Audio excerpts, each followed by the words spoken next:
Copenhague, la police pense avoir abattu l'auteur des 2 attentats commis hier contre le centre culturel français et la synagogue. Le bilan, 2 morts, 5 blessés. C'est une nouvelle fois l'islamisme radical qui est en cause. Le cessez-le-feu en Ukraine est globalement respecté ce soir malgré quelques incidents isolés, mais la trêve semble bien précaire. 2 civils ont été tués lors des toutes premières heures de la nuit. Et puis sondage exclusif avec 24 News sur les élections à la Knesset. Il donne une avance confortable au Likoud avec 27 sièges contre 24 pour l'Union sioniste. La droite resterait majoritaire. Tous les détails à venir.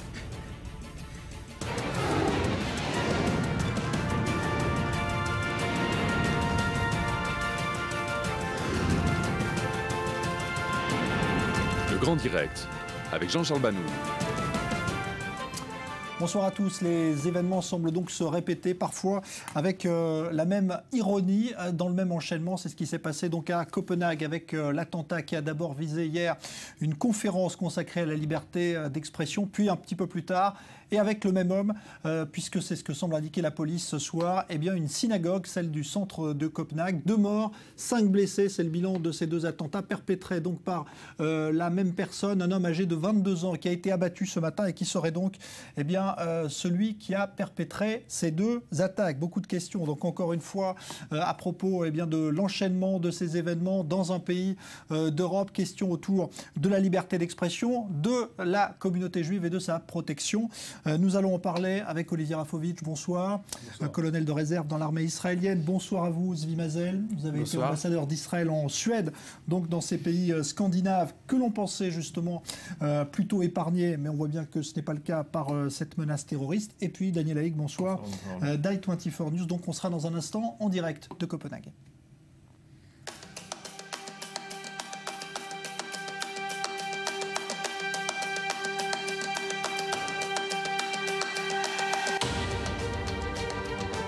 Our thoughts goes to the whole of the Jewish community today. They are a strong part of our community, and we will do everything we can to protect the Jewish community in our country. אנחנו אומרים ליהודים, לאחינו ואחיותינו, ישראל היא הבית שלכם. אנחנו נערכים לקליטת עלייה המונית מאירופה. אנחנו קוראים לקליטת עלייה המונית מאירופה.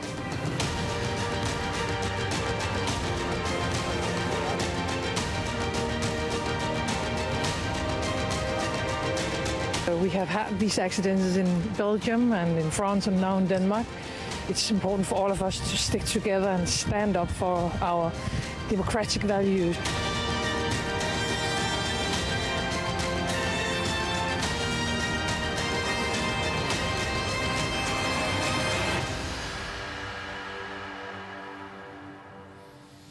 Copenhague, donc un mois quasiment jour pour jour après Paris, 2 types d'attentats qui évidemment se ressemblent et qui interpellent.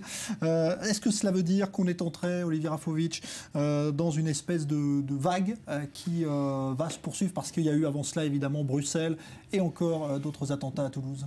Il y a plusieurs manières de définir ce qui se passe, mais en tout cas, il y a aujourd'hui une offensive générale de l'État islamique et des réseaux islamistes intégristes liés à l'État islamique qui sont en guerre contre l'Europe, contre l'Occident et contre les Juifs. Maintenant, eux ont déclaré la guerre à l'Occident, eux ont déclaré la guerre aux Juifs d'Europe. L'Europe n'a pas déclaré la guerre à l'État islamique. Donc il y a ainsi un paradoxe qui va, à mon avis, aller à un moment donné à une décision des différents gouvernements en place en Europe. Est-ce qu'il faut continuer à voir chaque fois un attentat comme une espèce de surprise, ou voir ici une stratégie générale de l'État islamique? Il y a ici une stratégie de l'État islamique de frapper l'Europe dans des cibles symboliques, comme hier de vouloir tuer donc un des caricaturistes suédois qui était présent dans le café, touche également l'ambassadeur de France au Danemark, et puis ensuite, comme un mode opératoire presque maintenant un rituel, d'abord on frappe une cible occidentale, symbolique, puis ensuite on frappe une cible juive. Et les cibles juives maintenant deviennent des cibles sensibles dans la stratégie de l'État islamique. C'est très grave et nous sommes à l'aube, au début de cette offensive-là. Et les États en Europe avec les coordinations d'autres États, devront gérer cette stratégie d'offensive de l'État islamique. Zvi Mazel, vous connaissez bien évidemment ces pays scandinaves. Est-ce que c'est un hasard s'ils sont ciblés aujourd'hui, ou est-ce que c'est finalement la continuation dans la lignée de ce qui s'est passé en France? Est-ce qu'il y a une autre raison? Il y a les deux. L'Europe se trouve actuellement sous attaque. Il n'y a pas de doute. Mais le problème est que l'Europe ne veut pas regarder l'ennemi en face. Et l'Europe ne veut pas nommer l'ennemi. L'ennemi est l'islam, ou bien on peut l'appeler l'islam radical, parce que c'est plus gentil de le dire. Mais l'islam qui attaque l'Europe est un islam basé sur la charia. Ce que fait Al-Qaïda, Boko Haram, Daesh, Ansar Bet al-Mikdash, c'est basé sur la charia. Alors là, je vais aller un pas en avant. Écoutez, actuellement... Je vais vous donner la parole dans un instant. Il faut que je retourne à Copenhague tout de suite, parce que cette fois, on a notre liaison donc, avec Tina Birkel. Bonsoir. Tina Birkel, vous suivez donc ces événements. Quels sont d'abord les tout derniers éléments de l'enquête révélés par la police danoise? Ce qu'on sait maintenant, c'est qu'il y a une seule personne qui a fait les attentats. On ne soupçonne plus qu'il y a d'autres personnes, voilà. Et cette personne, il a été tué dans ce nombre avec la police ce matin. Est-ce qu'on sait justement si c'est quelqu'un qui était surveillé, qui était connu des services de police danois?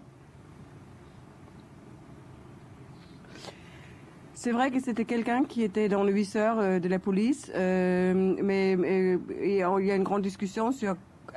On l'a trouvé ce matin avec des informations d'un taxi qui l'a suivi. Alors, il y a une menace terroriste au Danemark depuis plusieurs années parce qu'il y a eu l'affaire des caricatures de Mahomet. C'est un pays qui s'attendait à vivre ce genre d'événement?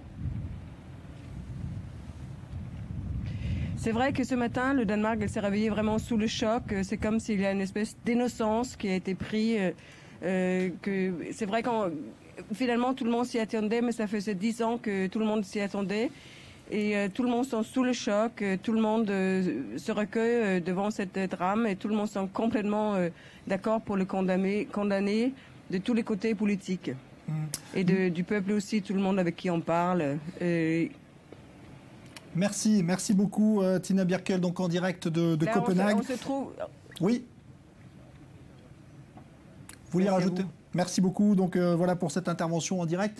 Zvi Mazel, vous parliez donc de... Écoutez, il y a ici un processus très profond et de très longtemps qu'il faut comprendre. Si on ne comprend pas ça, on ne comprend absolument rien, n'est-ce pas?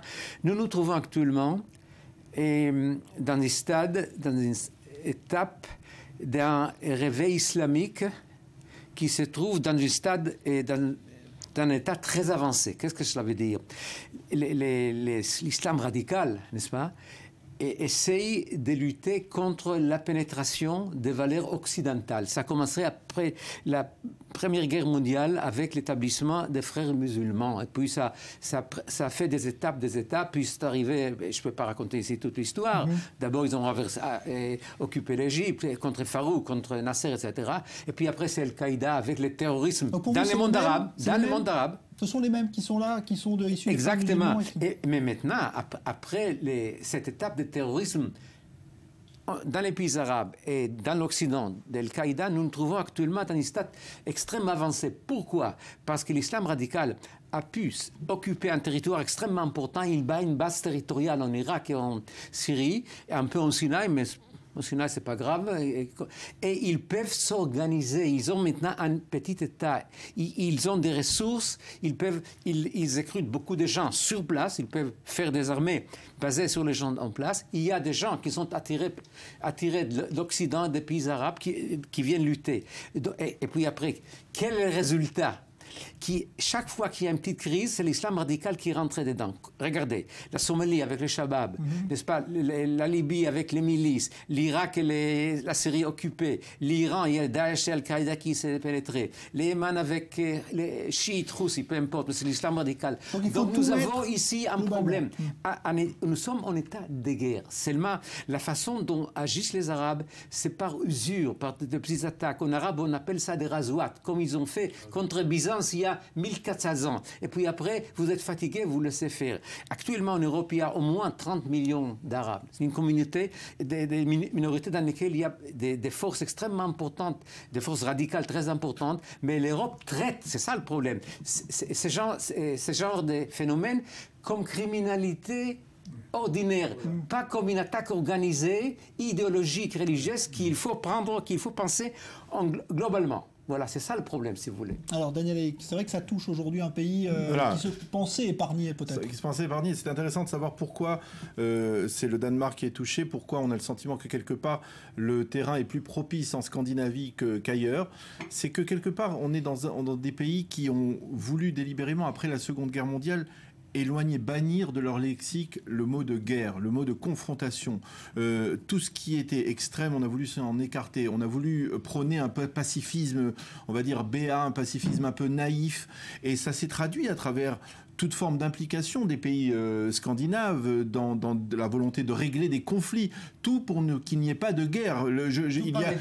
Ça part de Bernadotte, qui était médiateur au moment dans les années 40 et ici au Proche-Orient, jusqu'à le processus d'Oslo qui porte le nom d'Oslo, et ce n'est pas pour rien. C'est-à-dire, il y a une volonté de ces pays de s'impliquer dans la fin pour mettre fin au conflit. Et donc quelque part, ce sont des pays qui ont pensé que cela suffirait pour les mettre à l'abri de toute menace, et quelque part on se rend compte que ce n'est pas le cas. On se rend compte que lorsqu'ils ont voulu donner une ouverture totale à leur approche, on va dire, face à l'immigration, eh bien ils ont permis l'ouverture, et ils ont permis à des dizaines, à des centaines de milliers, des millions de musulmans d'arriver sur place, et finalement il y a une confrontation entre, on va dire, l'islam qui est l'islam de la soumission à Allah, et l'Europe, ou cette Europe scandinave qui est l'Europe de la permissivité, de l'insoumission, tout est permis, il est interdit d'interdire. C'est un peu ce qu'on a aussi en France aussi avec ce qu'on a vécu en mai 68. Donc il y a cette volonté, et c'est un terrain propice pour l'islam pour agir et pour lutter contre les forces de l'Occident, et aussi la communauté juive, les communautés juives. Moi je suis aujourd'hui pas dans l'analyse de pourquoi l'islamisme et d'où ils viennent. On a maintenant des morts juifs en Belgique, en France, au Danemark, on en a eu dans d'autres endroits aussi. Les juifs sont tués depuis maintenant plusieurs années, et depuis plusieurs mois il y a une accélération. Des juifs sont assassinés comme des pauvres victimes sur le sol européen. Et l'Europe aujourd'hui, à chaque fois, a du mal à définir le problème, a du mal à nous dire ce qui se passe réellement. Là, on nous dit encore une fois qu'ils sont danois, donc le Danemark se fera tout pour les protéger. Or, ni le Danemark, ni la Belgique, ni la France, aujourd'hui, ne sont vraiment capables de défendre leur communauté juive, parce qu'il y a une incapacité opérationnelle, militaire, policière, dans le renseignement, de faire face à ce danger. Il faut aujourd'hui appeler, comme l'a dit ici M. l'ambassadeur, la bête par son nom. Il y a ici une guerre où les Juifs sont des victimes privilégiées et des cibles privilégiées de l'islam intégriste. On a vu hier une vidéo horrible de deux franco-maghrébins qui parlaient de frapper à Bruxelles et à Paris au nom de cet islamisme intégriste à visage découvert. On sait qu'ils ont la haine des Juifs. Maintenant, il va falloir, du côté des différentes communautés juives en Europe et dans le monde, également du côté israélien, de savoir de quelle manière nous faisons face à cela. On ne peut pas continuer à voir chaque semaine, chaque mois, un autre attentat, ou encore une fois, hier, un jeune juif, Dan Ozan, je crois, a été assassiné sauvagement devant une synagogue. Alors ça, c'est pas un simple attentat, c'est pas une simple victime. À chaque fois qu'il y a un attentat, maintenant on tue des juifs. Et à chaque fois, on nous dit qu'on fera tout pour les défendre. Moi, je suis aujourd'hui dans une situation en tant qu'Israélien et en tant que Juif et en tant que frère de mes frères et sœurs en Europe dans cette situation-là, dans une situation où nous devons réfléchir comment aujourd'hui protéger les Juifs d'Europe, comment réfléchir à l'avenir des Juifs d'Europe, parce que 2, 4, 6 morts, 10 morts, ça paraît sporadique, mais c'est dramatique. J'ai vu, moi, personnellement, des familles, des hommes qui ont été assassinés de l'hypercachère de Vincennes. C'est des familles dans le drame. En France, aujourd'hui, qui ont été tués par des islamistes. Et là, aujourd'hui, les Européens n'ont pas les solutions. Et les Européens n'ont pas les solutions.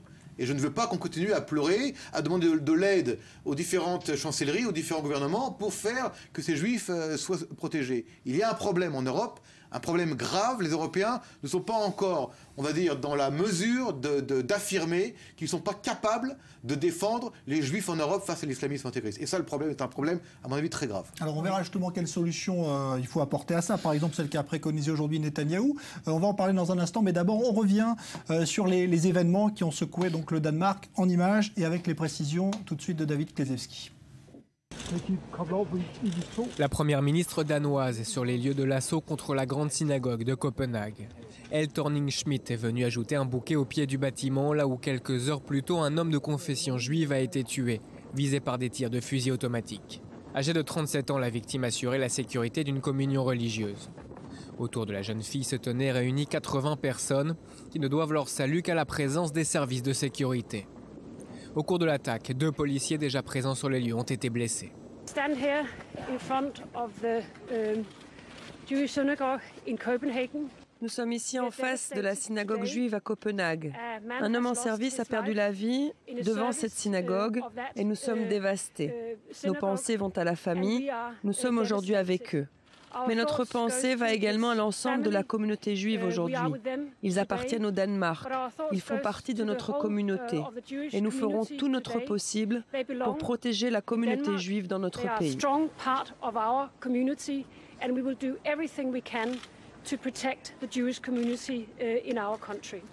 Mais les autorités auront fort à faire pour assurer les populations juives danoises qui ne parviennent toujours pas à réaliser. C'est très triste, c'est horrible. Je veux dire, nous ne sommes pas habitués à ce genre de choses au Danemark. Nous étions terrifiés et c'était comme... Non, ça n'est pas possible, cela ne peut pas être vrai. Plusieurs secteurs de la capitale ont été bouclés après le double attentat.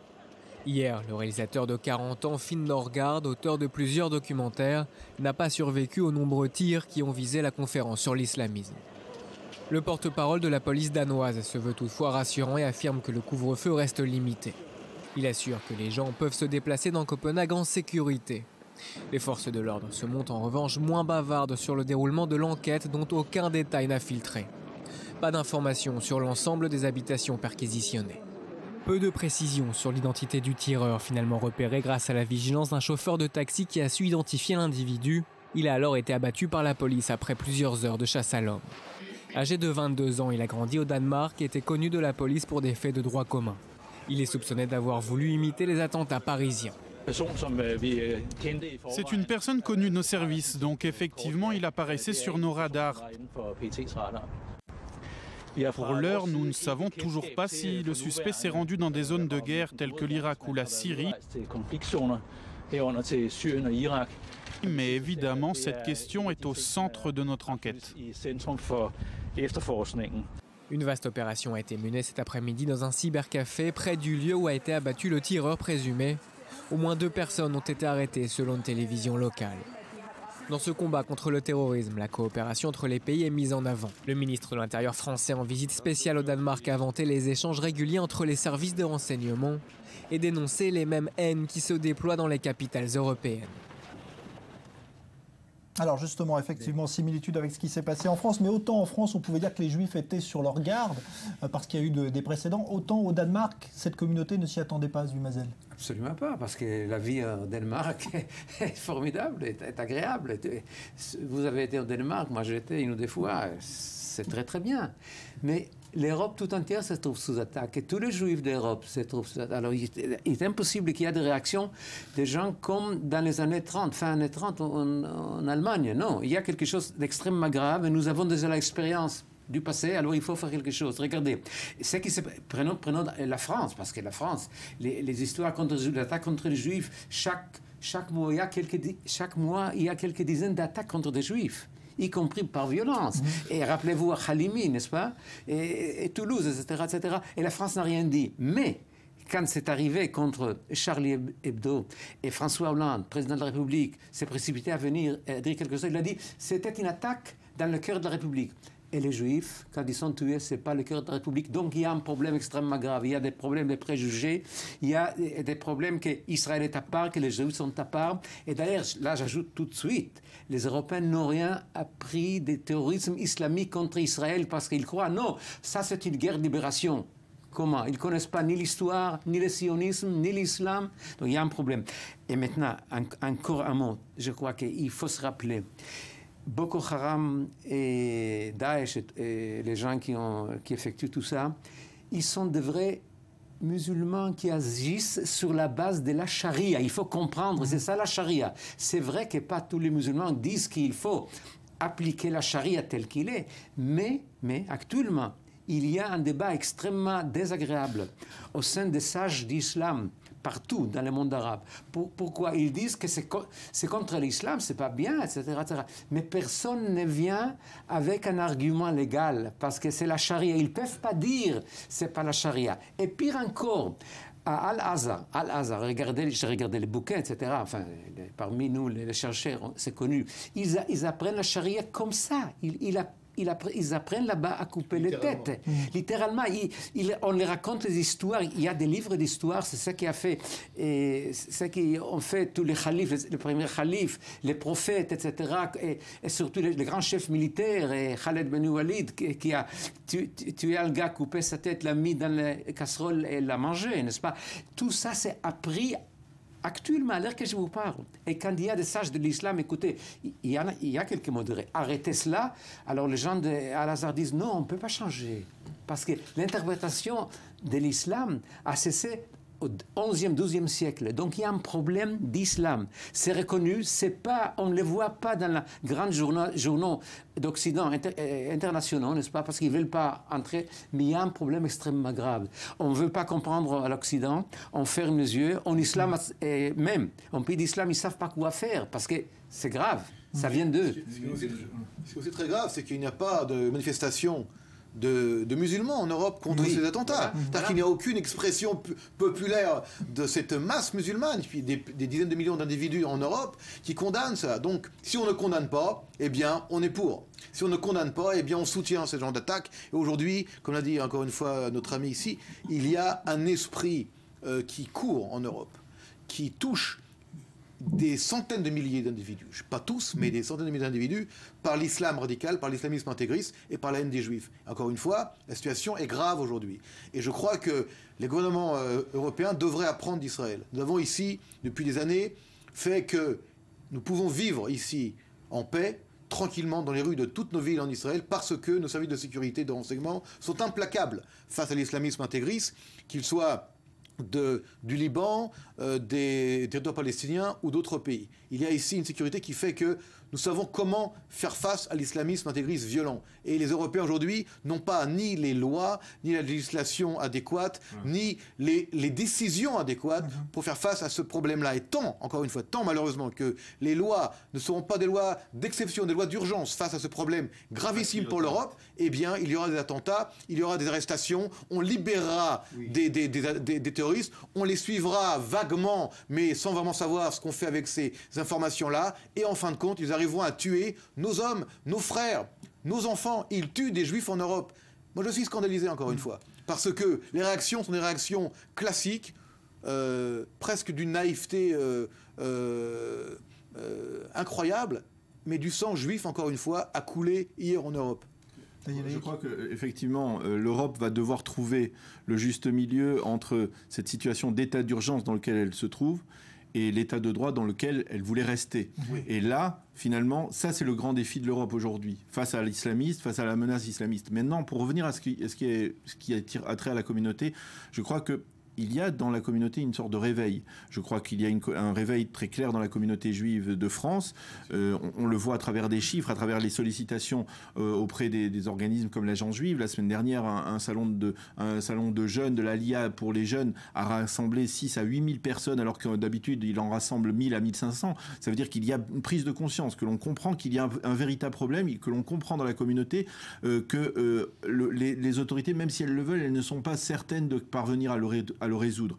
Maintenant, pour ce qui est du Danemark, c'est peut-être un petit peu plus particulier. La communauté, c'est une communauté, on va dire, qui est une communauté d'abord bien plus faible numériquement, 6 000 à 6 500 juifs. C'est une communauté qui est déjà très assimilée, à 90% assimilée. Il y a un noyau très faible de juifs orthodoxes. Et c'est déjà une communauté qui a appris à vivre, on va dire, pas cachée, mais discrètement. C'est-à-dire être un bon juif danois, c'est être avant tout danois. C'est être avant tout danois et seulement après juif. Et donc, quelque part, il risque de se produire dans ce genre de petite communauté. Ça sera important de voir comment ça va se développer au cours des prochaines années.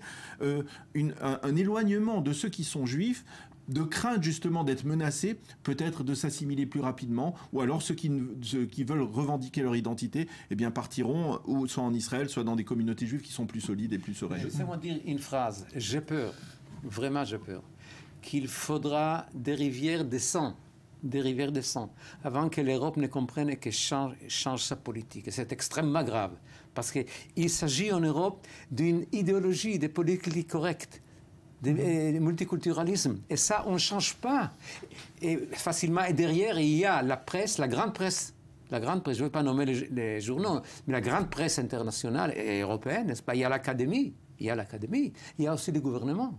Il y a un problème. Nous sommes dans le cœur d'un problème extrêmement grave. Et nous sommes un peu seuls. Il y a cette alliance étonnante entre l'extrême gauche et l'islamisme et les pro-islamistes. Alors là, oui. Je pense également aujourd'hui que les juifs d'Europe ne doivent pas seulement attendre des messages d'Israël pour faire ou pas faire l'Alia ou penser à un changement. Il faut aussi que les dirigeants, les responsables juifs communautaires commencent à voir ce qui se passe réellement et à prendre des décisions, en tout cas à commencer à prendre des décisions historiques. Parce que parfois, il y a du temps pour attendre, parfois il n'y a plus de temps. Encore une fois, aujourd'hui, nous sommes dans une situation où nous voyons un terrorisme rampant, mais qui tue semaine après semaine, qui attaque Copenhague, Bruxelles, Paris, Toulouse. Et encore une fois, c'est un phénomène qui va continuer. Et les responsables juifs en Europe ont un rôle à jouer ici, historique et politique, pour également dire à leur communauté où est le chemin de l'avenir. Ça va être très compliqué actuellement. Alors on a les images en direct justement de la synagogue de Copenhague. Vous voyez qu'il y a une vive émotion et beaucoup de monde qui vient se recueillir depuis hier. On s'en rend pas compte, mais peut-être on est en train de vivre actuellement les premiers mois du reste de la vie de la communauté juive en Europe. Peut-être. C'est quelque chose qui serait effectivement extrêmement... Les Juifs doivent partir.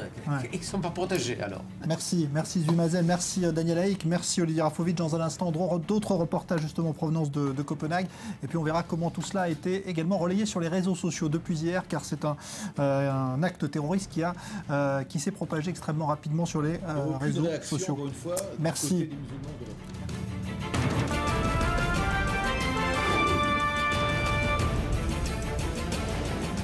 À Copenhague, la police pense avoir abattu l'auteur des 2 attentats commis hier contre le centre culturel et la synagogue. Bilan 2 morts, 5 blessés et une nouvelle fois l'islamisme radical en cause. Le cessez-le-feu en Ukraine est globalement respecté ce soir malgré quelques incidents isolés, mais la trêve semble précaire. 2 civils ont été tués lors des premières heures de la nuit. Et puis dans une demi-heure, présentation du sondage exclusif i24 News sur les élections à la Knesset. Une avance confortable pour le Likoud qui recueillerait 27 sièges contre 24 pour l'Union sioniste et la droite resterait donc majoritaire.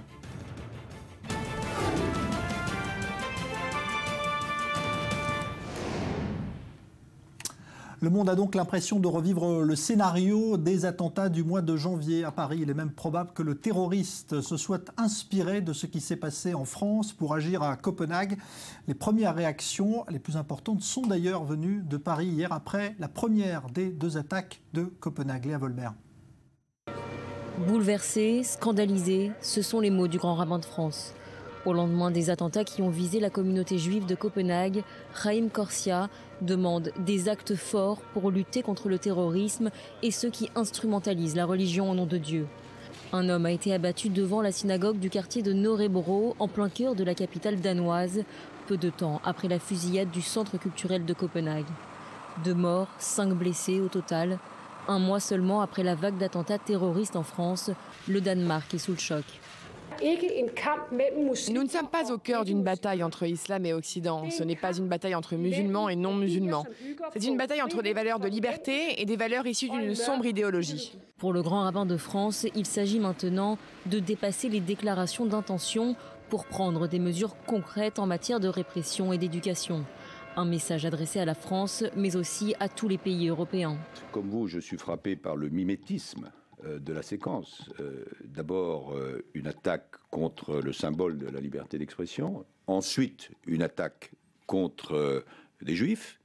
Et puis, l'affrontement par rapport aux policiers. Le terrorisme est international, la réponse est internationale. Et d'abord, elle doit être européenne. Une déclaration qui fait écho à celle de Bernard Cazeneuve qui s'est rendu sur les lieux de l'attentat ce dimanche. Le ministre français de l'Intérieur a souligné qu'il existe bien des échanges réguliers entre les services de renseignement européens, tout en estimant que cette coopération doit encore s'intensifier. Les États-Unis ont condamné une attaque déplorable. La chancelière allemande Angela Merkel s'est entretenue au téléphone avec la chef du gouvernement danois. Elle a affirmé que l'Allemagne se tient fermement aux côtés du Danemark. David Cameron, le Premier ministre britannique, a quant à lui rappelé que le Danemark, tout comme le Royaume-Uni, est une démocratie multiethnique, multiconfessionnelle qui entend défendre ses valeurs. Nous disons aux Juifs, nos frères, nos sœurs, Israël est votre maison. Nous sommes prêts à continuer d'absorber l'immigration des Juifs d'Europe. Je voudrais dire à tous les Juifs d'Europe et les Juifs de partout, Israël est la maison de tous les Juifs. Mais pour le grand rabbin danois Yair Melchior, la terreur n'est certainement pas une bonne raison pour immigrer en Israël. Il s'est dit déçu des propos de Benyamin Netanyahou. Peu de temps après la tuerie de l'hypercachère aux portes de Paris, Benyamin Netanyahou avait également invité les Juifs de France à faire leur alia. La France sans les Juifs de France ne serait pas la France, lui avait répondu Manuel Valls. Alors on va voir justement comment les internautes et les réseaux sociaux ont relayé ce qui s'est passé depuis hier à Copenhague. On va voir ça avec vous. Rodi Saada, bonsoir, spécialiste justement des réseaux sociaux. Oui, ça s'est vécu sur Internet déjà quelques minutes après l'attaque. Un tweet assez glaçant de l'ambassadeur de France au Danemark, François Azimeret, a déjà fait le tour du net. Il rassurait ses proches avec un simple tweet en anglais, encore en vie dans la salle. Et puis dans la soirée, c'est aussi sur Internet que la traque s'est organisée pour la police danoise qui a diffusé cette image apparemment prise dans un parking d'un homme vêtu d'une doudoune foncée, d'une cagoule bordeaux avec un signalement environ 1m85, athlétique, avec cette demande, s'il vous plaît, retweetez pour que le suspect soit trouvé. Il aura donc été abattu. Alors, cette similitude avec les attentats de Paris, évidemment, qui est flagrante, a créé également une vague de solidarité spontanée de par le monde. Oui, on a aussi très vite vu apparaître sur le net ces lettres blanches sur fond bleu. Jeg er dansk, je suis danois. Comme le dit cet internaute, en fait, tous ceux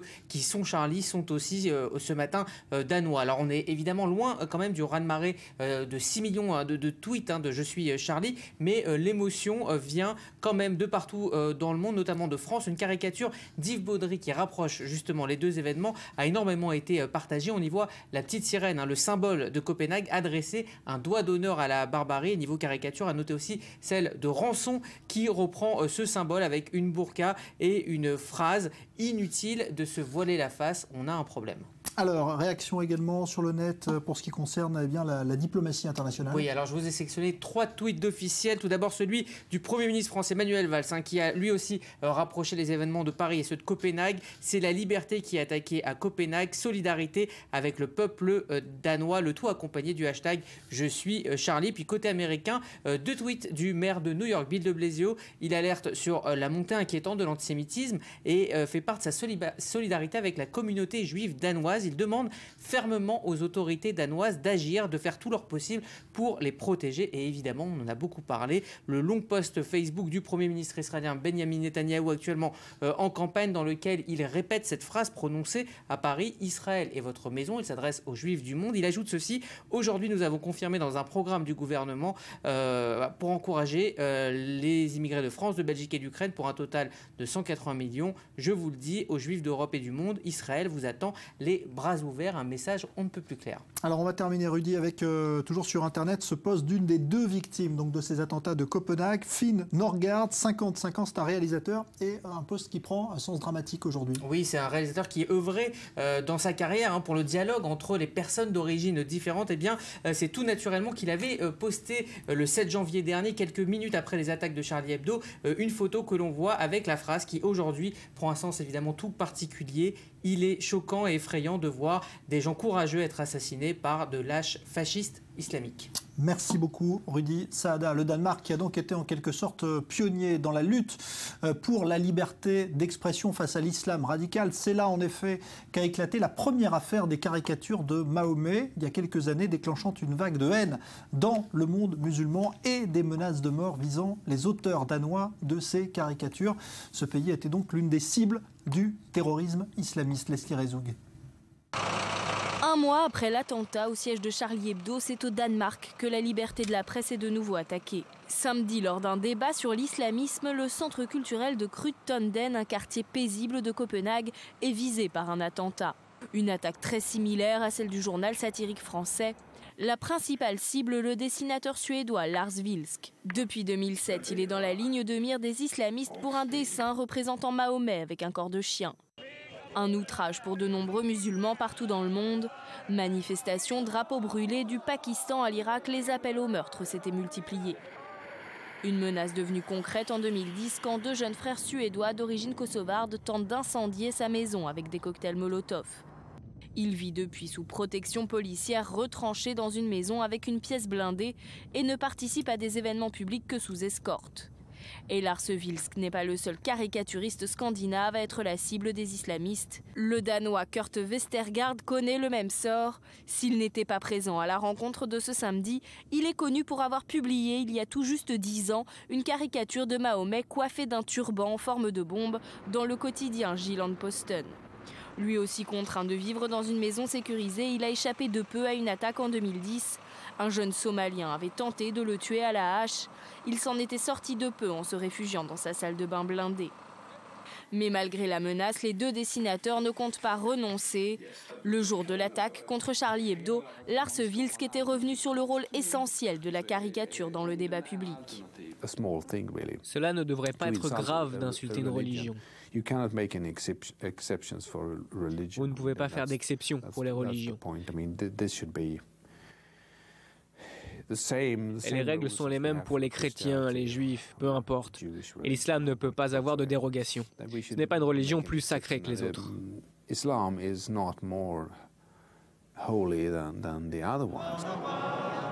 Alors que la France et le Danemark sont largement considérés comme les fers de lance de la liberté de la presse en Europe, ils font également partie des pays ayant le plus grand nombre de djihadistes partis en Syrie grossir les rangs de l'État islamique. Selon les services de renseignement danois, il serait au moins 100 à être déjà partis. La situation en Libye, à présent, l'Italie a commencé à évacuer son personnel diplomatique et ses ressortissants à Tripoli aujourd'hui face aux menaces des groupes djihadistes et notamment de l'État islamique. L'Italie propose même de prendre la tête d'une force militaire pour lutter contre ces groupes djihadistes en Libye. 5000 soldats italiens pourraient être mobilisés par Rome. On est en ligne avec Hélène Bravin, qui est chercheuse à l'Institut Prospective et Sécurité en Europe, spécialiste de la Libye. Bonsoir, Hélène Bravin. Bonsoir. Alors, d'abord, quelle est la situation aujourd'hui? Pourquoi est-ce que l'Italie s'alarme-t-elle aujourd'hui de cette situation? Parce que déjà,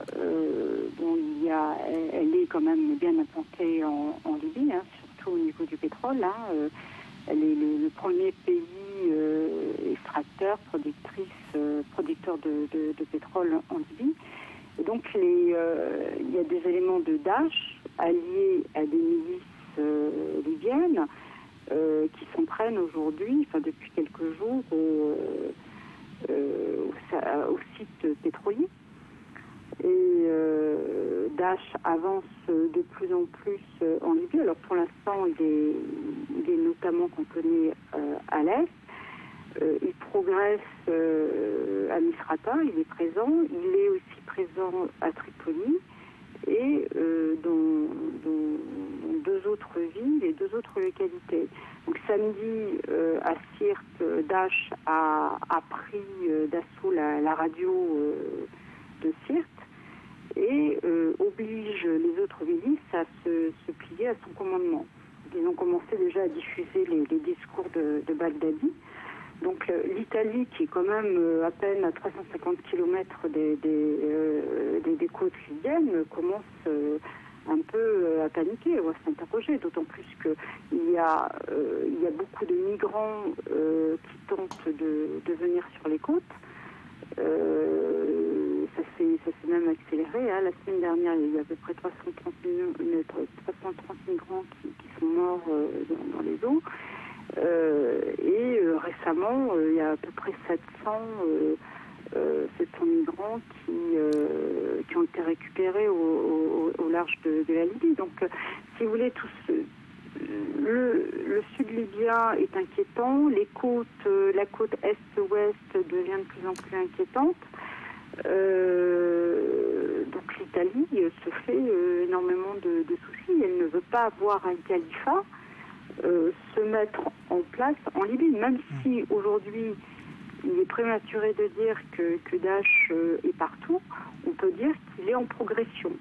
Voilà, depuis le mois d'avril 2014, c'est-à-dire lors des premiers débarquements des bateaux à Darna, qui était en provenance de Syrie, depuis le mois d'avril, il y a une nette progression que l'on peut observer à travers certaines villes. Alors à Benghazi, il y a un djihadiste qui a prêté allégeance à Daesh, à Sirte et Tripoli. Donc la grande crainte de l'Italie, c'est que Daesh prenne d'assaut la Libye. Merci beaucoup, Hélène Bravin. Je rappelle donc que vous êtes spécialiste de la Libye. Deux informations qui viennent de tomber. Tout d'abord, au Danemark, l'identité de l'auteur de ces deux attentats, qui a donc été abattu par la police danoise, vient d'être révélée pour la première fois. Il s'appelait Omar Al-Husseini, âgé de 22 ans, né au Danemark, et déjà connu dans des affaires de violence avec armes par la police danoise. Et puis en France, à l'instant, le ministère de l'Intérieur et Bernard Cazeneuve qui annonce qu'un cimetière juif d'Alsace, dans le Bas-Rhin, a été profané, des dizaines de tombes profanées donc ces derniers jours. Communiqué de condamnation évidemment du ministère de l'Intérieur, pas d'autres précisions pour l'instant, mais des centaines de tombes seraient concernées. Le Nigeria et ce nouvel attentat suicide attribué à Boko Haram, une femme kamikaze qui s'est fait exploser à la gare routière de Damotourou dans le nord-est. Bilan au moins 16 victimes. Boko Haram qui continue de semer le chaos dans toute la région et notamment au Tchad et au Niger. Miri Maman. Des milliers de personnes affluent vers la ville de Zinder, originaire pour la plupart de la région de Difa, théâtre de nombreux affrontements entre l'armée nigérienne et les djihadistes de Boko Haram. Les plus fortunés, les plus chanceux, arrivent en voiture. Pour les autres, c'est la galère. Selon les associations humanitaires sur place, il y a désormais 3 jours d'attente pour monter dans un bus qui quitte Difa. Ces probables déplacements internes ajoutent une nouvelle problématique humanitaire. Le Niger accueille en effet 125 000 réfugiés venus du Nigeria, des réfugiés qui vivent dans des conditions déplorables selon les Nations Unies. Boko Haram attaque régulièrement cette région de Difa qui n'est séparée que par une rivière du nord-est du Nigeria, fief historique des insurgés islamistes. Selon les témoins, les attaques surviennent parfois de l'autre côté de la frontière par des tirs d'obus. La semaine dernière, le Niger a déclaré l'état d'urgence dans la région de Difa. Cette mesure, décidée en Conseil des ministres extraordinaire, accorde des pouvoirs supplémentaires aux forces de sécurité, dont celui d'ordonner des perquisitions à domicile de jour comme de nuit. D'après les experts, Boko Haram dispose de cellules dormantes à l'intérieur du Niger. Les nouveaux arrivants à Zinder sont contrôlés de près par les autorités nigériennes, de crainte justement d'infiltration parmi les déplacés de combattants de Boko Haram. En Ukraine, le cessez-le-feu entré en vigueur hier soir semble globalement respecté. C'est en tout cas l'avis de la France qui est l'un des initiateurs de l'accord de Minsk. 2 civils ont néanmoins été tués dans la région de Lugansk dans les premières heures qui ont suivi sa mise en œuvre. Mais ce soir, un calme précaire semble s'être installé. Léa Berdugo. Un cessez-le-feu globalement respecté dans l'est de l'Ukraine. Les habitants de Donetsk retrouvent peu à peu leurs habitudes et la quiétude est de mise. Il n'y a aucun tir, et plus le temps passe, plus mon âme se réjouit. J'ai presque envie de chanter. Nous avions besoin de cette paix, mais pas à n'importe quel prix. Nous voulons uniquement que les troupes ukrainiennes se retirent de la frontière et de la région de Donetsk. La veille, on avait l'impression d'être comme le soir du Nouvel An. Nous avons attendu minuit comme un carillon. Et puis nous avons le silence, même s'il n'est pas complet. C'est calme depuis ce matin. Quelques tirs sporadiques ont toutefois été rapportés dans l'Est ce dimanche matin. 20 minutes après l'entrée en vigueur de la trêve, 2 civils ont été tués dans la région de Louhansk. Du côté de l'armée, les propos sont mesurés. Les forces de l'ennemi restent principalement concentrées dans la région de Debaltsev et dans le village de Shirokino.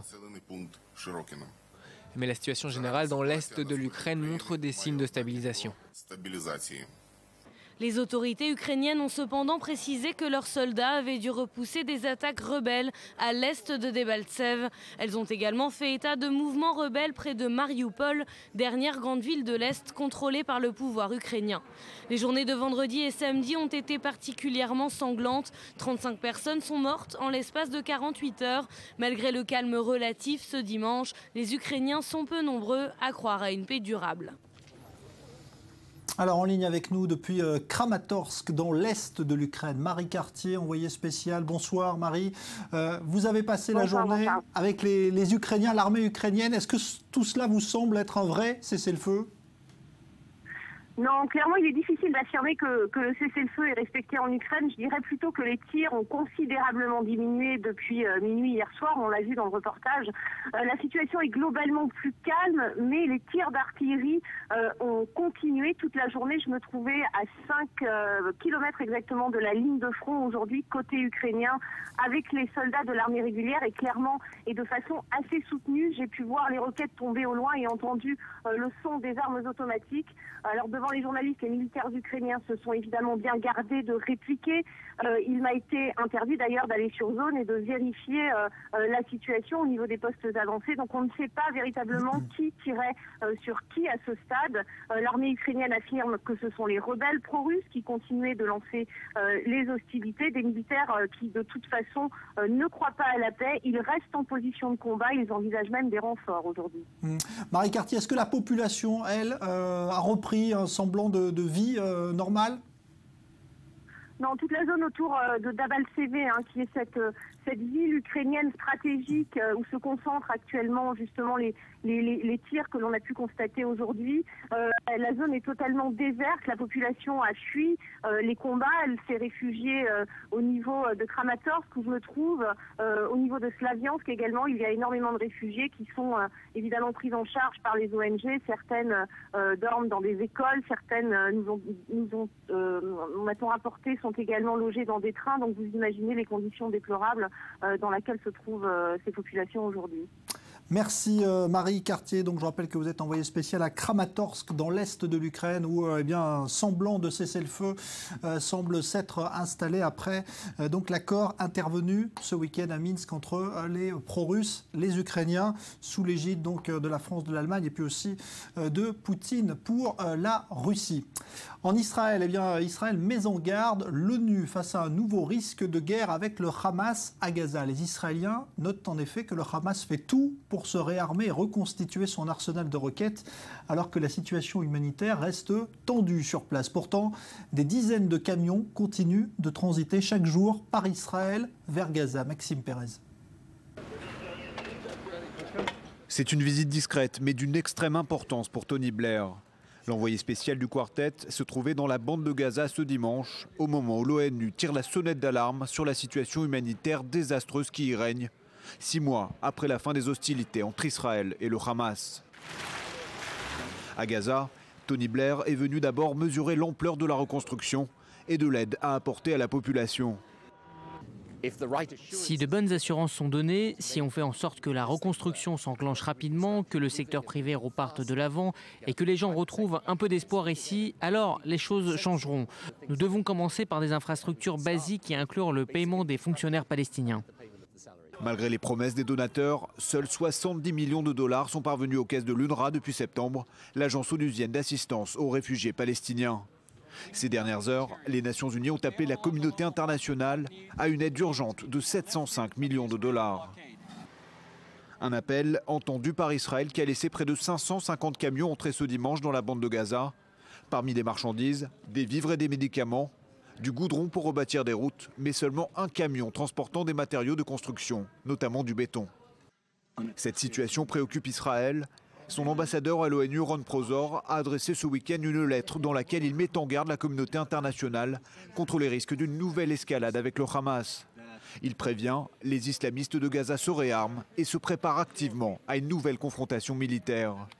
En période électorale, de tels propos pouvaient difficilement passer inaperçus. Pour l'ancien chef du Shabak, Yuval Diskin, c'est Benyamin Netanyahou qui porte la responsabilité du réarmement du Hamas, constaté ces derniers mois. Et comme pour acquiescer, le mouvement islamiste palestinien a procédé à 2 nouveaux tirs d'essai de roquettes depuis le territoire de Gaza vers la mer. Une première dans l'histoire de ce jeune pays qu'est la Croatie dans les Balkans. Une femme présidente de la République est entrée en fonction aujourd'hui et elle a promis d'œuvrer pour l'unité du pays et sa bonne santé économique. Julia Ganancia. C'est la première femme élue à la présidence d'un pays des Balkans. Députée, ministre de l'intégration européenne, chef de la diplomatie, ambassadrice aux États-Unis, la nouvelle présidente croate n'est pas une novice en politique. À 46 ans, elle a déjà occupé de nombreux postes à responsabilité. Sa victoire, c'est aussi celle de son parti, l'Union démocratique croate, qui n'avait pas accédé au pouvoir depuis 15 ans. Lors du second tour des élections, le 11 janvier, confiante, elle avait affiché ses objectifs. Quand je deviendrai présidente de la Croatie, je souhaite vraiment qu'on renouvelle l'unité dans le pays. Vous êtes tous les miens, mes chers citoyens. Je vais travailler pour le bien-être et au profit de tous les citoyens de la Croatie. Je vais affronter avec audace et détermination tous les problèmes qui font souffrir le pays. Un pays de 4,2 millions d'habitants où les défis qui l'attendent sont nombreux. La Croatie, qui a adhéré à l'Union européenne en juillet 2013, est plongée dans de grandes difficultés financières. Le pays est en récession quasi permanente depuis 2008. Sa dette publique représente près de 80% du PIB et le taux de chômage est de 16%. Autre difficulté, cohabiter avec le Premier ministre social-démocrate qui s'avère déjà hostile. La donne pourrait changer si les conservateurs gagnent les législatives de juin prochain. Un film iranien a obtenu hier soir la récompense suprême au festival de Berlin, l'Ours d'Or pour Taxi, réalisé par Jafar Panahi, dont l'œuvre reste interdite en Iran car considérée comme subversive. Shahar Peled avec Leslie Rezoukia. Cette année, l'Ours d'Or, le premier prix du Festival de Berlin, est resté sur son pupitre, car le vainqueur n'a pas pu venir chercher son prix. En cause, son assignation à résidence dans son pays d'origine, l'Iran. Ce cas est unique, c'est celui d'un cinéaste en prison et qui est pourtant capable de produire un film plein d'humour, de vitalité et de délicatesse. Car le joug des autorités iraniennes n'ont jamais stoppé le réalisateur Jafar Panahi. Après une enfance dans les bidonvilles de Téhéran, il étudie le cinéma, devenant l'un des chefs de file de la nouvelle vague du cinéma iranien. Son propos sur l'injustice sociale et la place des femmes dans le pays l'a rapidement distingué à l'étranger. Mais en 2010, la République islamique le condamne à 6 ans de prison et lui interdit de faire des films pendant 20 ans. Libéré, il vit en résidence surveillée et il lui est toujours interdit de quitter le pays. Il ne peut ni tourner de films ni écrire de scénarios. Mais Jafar Panahi n'a jamais respecté l'interdiction et a reçu de nombreux prix pour ses films. L'Ours d'Or du meilleur film revient à Jafar Panahi pour Taxi. Son dernier film sorti clandestinement en Iran offre un panorama inédit et profond de la vie dans la République islamique, vu depuis l'intérieur d'un taxi.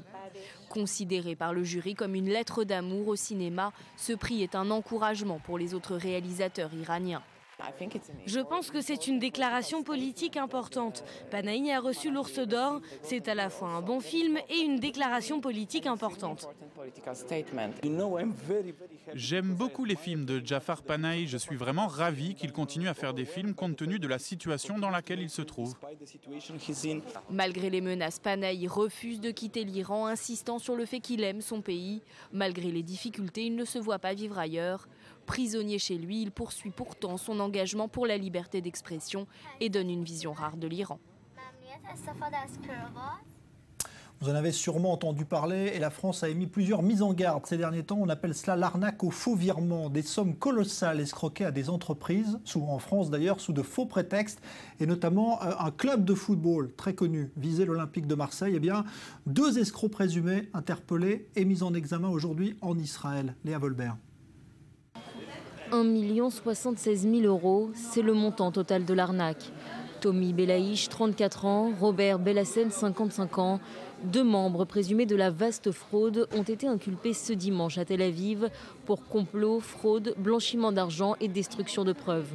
Tour à tour, avocats, publicitaires, représentants de sociétés, ces 2 franco-israéliens ont détourné des millions d'euros sur de faux comptes bancaires domiciliés en République tchèque, en Slovaquie ou à Chypre. Leur coup le plus spectaculaire, probablement celui de l'Olympique de Marseille. L'un des escrocs se fait passer pour un agent sportif, un certain Meissa Ndiaye. Il contacte le club marseillais, communique le numéro d'un compte fictif portant son nom et évoque le transfert d'un joueur. Quelques échanges de mails plus tard, l'OM vire 756 000 euros sur ce compte fictif en République tchèque. L'opération est orchestrée à partir de bureaux loués à Herzliya dans la banlieue nord de Tel Aviv. Rien ne permettait aux centaines d'entreprises et aux particuliers ciblés de localiser les mails ou les appels. Selon les enquêteurs, Robert Belaïch aurait récemment eu vent de l'investigation en cours. Le 31 décembre dernier, il aurait passé plusieurs heures dans ses bureaux à détruire tous ses programmes informatiques. Dans son réquisitoire, le procureur en charge de l'affaire parle d'un phénomène récurrent en Israël. Les arnaques à l'encontre des entreprises françaises ont fait l'objet d'une mise en garde de la place Beauvau. Un phénomène qui provoque de grands dommages pour les entreprises ciblées, mais aussi pour l'image d'Israël dans le reste du monde, selon le procureur. Dans un instant, notre page spéciale élection à la Knesset, scrutin le 17 mars et sondage exclusif que vous révèle i24 News dans un instant. Un sondage très favorable au Likoud de Benjamin Netanyahou. À tout de suite.